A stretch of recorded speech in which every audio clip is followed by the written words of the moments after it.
Now, Manchester United draw with Leicester 1-1 at home, and they play with Fernandes as the centre forward. What's going on, Gab? How did it work out?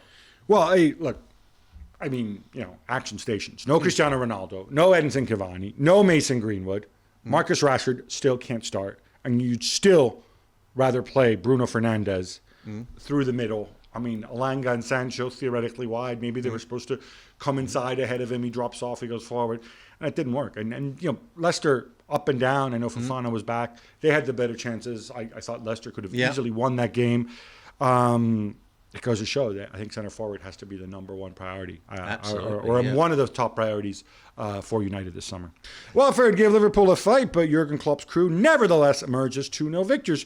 Robbo, they deserved it, but Roy Hodgson will be ruining those missed chances. Yeah, because Liverpool certainly weren't at their best at the start of the game. Liverpool didn't think, press the ball particularly well, and Watford played okay on the counter-attack. Kuchka had 1v1, and Hernandez had a couple of chances. So it was João Pedro as well. Yeah, João Pedro that just got it over the top of the crossbar or down the side of the post. So yeah, he'd be ruined that. It was an okay performance by Liverpool. They just about did enough to win. I think you realise how big Trent Alexander-Arnold's shoes are, and how like Joe Gomez is a centre-back. I mean, he did put a great ball in for Jota's goal.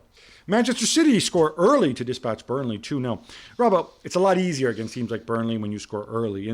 But when I asked about that all-English front line of Jack Grealish, Phil Foden, and Raheem Sterling, I thought they looked really good. Admittedly, it's easier because it's Burnley and you scored first and whatever. But I'm wondering, is this a plan B in case something happens to Harry Kane at the World Cup? Or is this the kind of thing that really only works if you've got Kevin De Bruyne? And while Kevin De Bruyne is half English, he doesn't play for England. And you've got to remember, Sterling doesn't often play on the right-hand side, which he did particularly well against Burnley. He created the goal when the ball was played over the top. He laid it back for Kevin De Bruyne. He did it for the second goal. He played a little 1-2 and got the cross in for Gundogan. So he played very well. Grealish, I still don't think's at the sort of performance or level he was at Aston Villa, because I think he's frightened of giving the ball away, so he doesn't run with it as much as he did at Aston Villa, so not quite as threatening.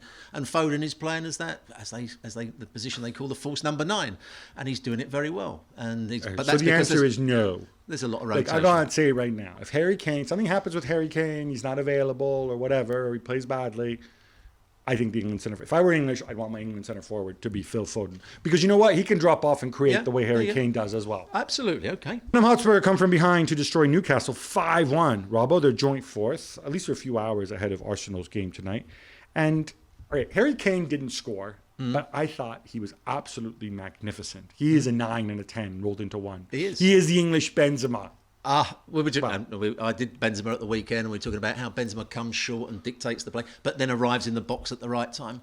Harry Kane's doing exactly the same. Harry Kane's range of passing is better than Benzema's, but I mean, when he comes short and he starts picking out those passes, particularly for Son, particularly for Kulusevski, but you have to have players that are going to run beyond him. And Kulusevski, who didn't get that much of an opportunity at Juventus, is showing what a good player he is. And Son is still making those runs at high intensity and still showing the control with his finishes as well. I mean, Harry Kane's second half of the season is something to behold, I think. And is that because of Antonio Conte getting the best out of him?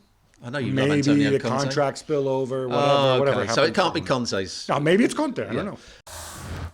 Thanks so much for watching ESPN on YouTube. And for more sports highlights and analysis, be sure to download the ESPN app. And for premium content and live streaming, subscribe to ESPN Plus.